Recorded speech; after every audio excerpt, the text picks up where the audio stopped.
Никаде во светот природните езера не се користат за производство на електрична енергија. Наметнатите осцилации на езерото се опасни. Проблемот со кој се соочуваме во еден голем временски континуитет од ден на ден предизвикува се поголеми последици. Алармираат експертите и предупредуваат да не се игра со природата. Со години укажуваат дека ЕСАМА не сме Охридско езеро од природен резерват да го претвора во акумулационен базен.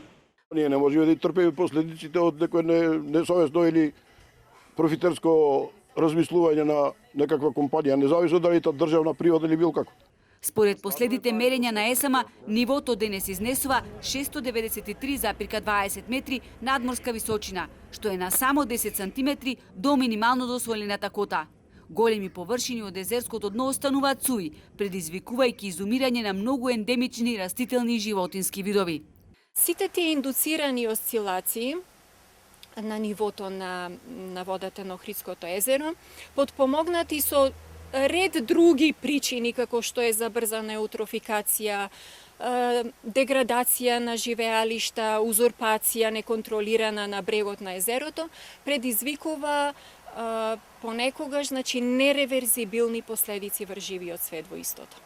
Намалување на само 1 сантиметар од нивото значи губење на 3,5 милиони кубни метри од Охридското езеро, кој е најголемиот природен басен со питка вода во овој дел на Европа.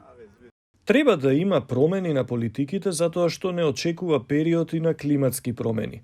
Во услови на енергетска криза треба максимално да ги искористиме обновливите извори на енергија, како на сонце и на ветер, за да можеме да ја пребродиме оваа состојба.